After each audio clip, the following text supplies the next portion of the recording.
Dynamic rain, dark clouds, and dramatic lightning are the 3 key components of any perfect storm. Today, we'll be learning how to do all 3 while we learn how to create a storm photo effect in Photoshop. All resources featured here today can be found on Envato Elements, where you can get unlimited downloads of graphics, photos, and fonts, as well as on 2020, where our featured subject is from. All links to all resources will be down in the description. I'm Abby Esparza with Envato Tuts Plus. Let's get right into it. First, we'll be laying down a set of clouds as a base for our storm. We'll be creating our storm composite on a new 2200 by 3200 pixel canvas. Next, let's drag and drop a stock image of some gray stormy clouds. Right-click, convert to smart object if the layer is not already a smart object. That'll make it so we can adjust or remove the settings later, if we need to. Now, some quick color correction, starting with image adjustments, brightness contrast, setting the brightness to -60, and the contrast to -50. And then some image adjustments, hue saturation, setting the saturation to -100. Let's finish off the base with a new layer set to overlay and some white right in the middle of the canvas using a soft round brush. You can lower the opacity of the layer if the effect is a little too intense. Once happy, go ahead and group the base background layers together, naming that group Background.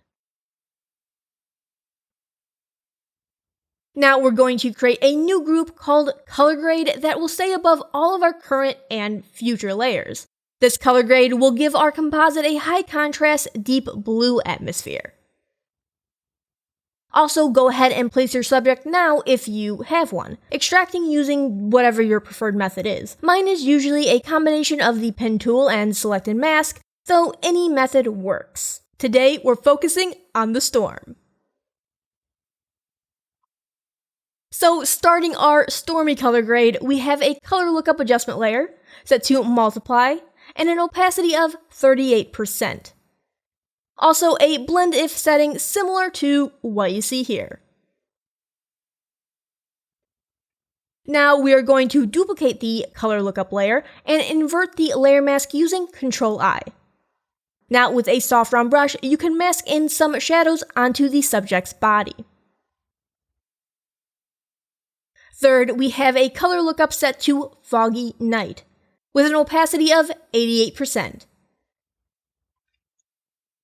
Fourth, a color lookup set to the third Fuji option at 67% opacity.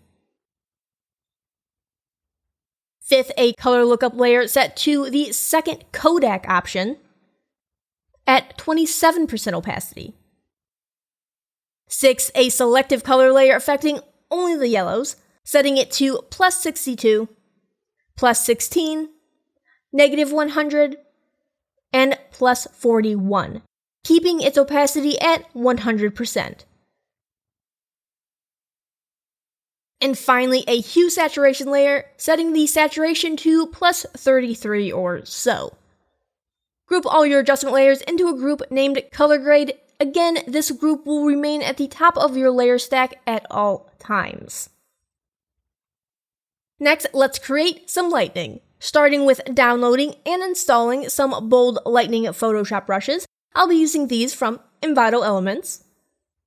Go ahead and create a new layer below your subject and then stamp one of the lightning brushes onto the canvas, fairly large. We're then going to further enlarge that lightning significantly. Don't worry about things like pixelation or blurriness, just focus on positioning your lightning bolt. Feel free to add more than one lightning bolt, just make sure to create each bolt on its very own layer. This will make positioning and editing the bolts using the transform and warp tools much easier if you end up needing to. Once happy with the placement of your bolt, add a filter, blur gallery, field blur, setting the blur to around 25 or so. And then to finish off the lightning, we are going to add an outer glow layer effect. Setting the blend mode to screen, the color to a golden yellow, and the size to 27 pixels. You can repeat these same steps to any additional bolts of lightning, as well as adding some lightning above your subject. Now that we have our lightning, we need to add some quick lighting to our subject. First, clip a new layer into the subject, setting it to overlay. Using a large, soft, round brush, paint white on the edges of your subject. Bring the flow rate of your brush down to 10% or so that you can build this and the upcoming lighting up more slowly and naturally. Next, a clipped layer set to soft light. Here we're going to paint more white on the edges of the subject, slowly bringing the lighting slightly more inward. Then we can repeat this step with as many soft light layers as we might need until we get a bright enough rim light.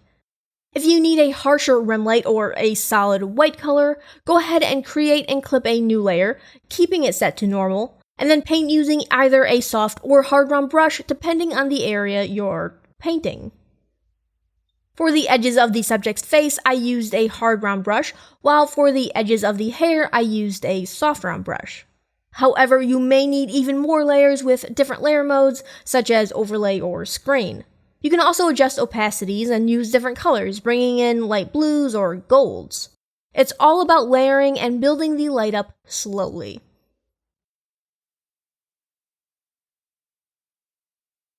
Create quick and easy backlit hair by duplicating your extracted subject, filling that duplicate with white, and then moving the layer up and to the side 50 pixels or so.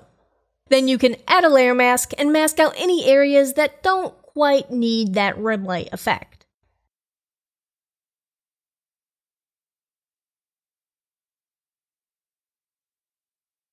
Next up, some fast falling rain. I'll be using these rain overlays, starting with the medium rainfall. Dragging, dropping it below the subject and lightning layers, enlarging it, and then setting the layer to overlay.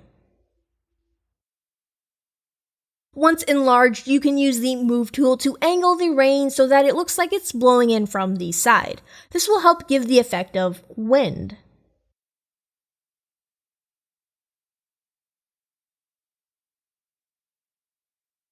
Next, from that same pack, we're going to take the heavy drizzle overlay and once again drag, drop, and angle it onto our canvas. This rain, however, will be significantly smaller and we'll be keeping it set to normal. Try and place it over a bright portion of the lighting, keeping in mind that it shouldn't be covering the whole canvas. Add a layer mask to the rain drizzle and then invert it to black using Ctrl-I. Now we can use a soft round brush to mask back in a portion of the rain, focusing on the rain falling directly over the light source. The lighter the area, the more rain will be showing, being reflected in the flashes of light, while it will fade out into the darker areas of the background. Try and keep the edges smooth and natural. Now we have two options. We can either redo the previous steps over and over with a new rain overlay, or we can duplicate this rain and place it over the main light source, which in this case is the lightning. I chose to duplicate the layer over and over again, placing it throughout the background, with the strongest concentration of rain being over the lightning, making sure there are no repeated patterns or noticeable edges. We can make the rain even more intense by selecting all of our rain overlays, duplicating them, grouping them together, and then adjusting that group's opacity. I ended up setting the group to around 25% or so. The amount will depend on how intense you want the rain to look, however. Once you are happy with the rain, group all of your rain overlays together, the duplicated overlay group as well, and name that group Rain. Let's finish this storm up by adding in a stormy foreground. We're going to duplicate the gray stormy clouds from the background group, bringing the duplicate directly below the color grade group. Then we're going to hide the brightness contrast layer adjustment by clicking the eye icon under the layer's smart filters. Next, we're going to add a layer mask to the layer, if it doesn't already have one, And then using a cloud brush like this one found in the Cloud Photoshop action, we are going to mask out the center of the stormy clouds. Now create a new layer, setting that layer to 50% opacity, and then using the same set of cloud brushes, paint white clouds over the foreground.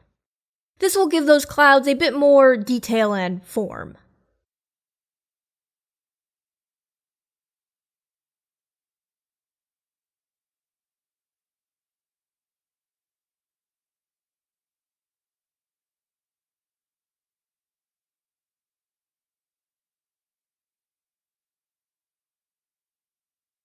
Next, let's drag and drop the dense rainfall overlay from the rain overlay pack. We're going to enlarge and elongate it so that it fits the entire canvas, angling it in the same direction as all the other existing rain. You can set the layer to overlay, soft light, or keep it set to normal, depending on what works best for your image and what kind of effect you're looking for. I ended up setting mine to overlay. Let's finish up this storm by adding a layer mask and masking out the darker areas of the background, the rain around the face to keep her unobstructed, and some of the rain around the edges of the canvas.